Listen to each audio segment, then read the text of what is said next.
Hello hello বন্ধুগণ, একটি বিশেষ ঘোষণা এত দ্বারা সমস্ত এলাকাবাসীদের ও কন্ট্রাক্টর বন্ধুদের জানানো হচ্ছে যে আপনারা আপনাদের বাড়ি তৈরির সরঞ্জাম, চিপস, বালি, ইট কেউ রাস্তার উপরে রাখবেন না।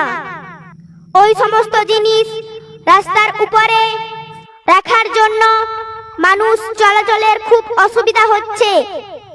রাস্তায় যানজট বেড়েই চলেছে, যার জন্য প্রত্যেক দিন মানুষের বিভিন্ন রকম দুর্ঘটনা ঘটেই চলেছে।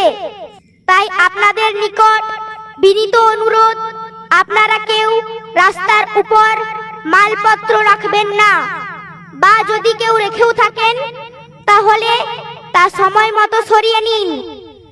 এবং কেউ রাস্তার উপর গরু, ছাগল বাঁধিবেন না। আপনার সুবিধা অন্য কারুর যেন অসুবিধা না হয়। মনে রাখবেন, আপনারা যদি এই নিয়মগুলি না মানেন তাহলে প্রশাসনিক দিক থেকে ব্যবস্থা নেওয়া হবে এবং জরিমানাও হতে পারে।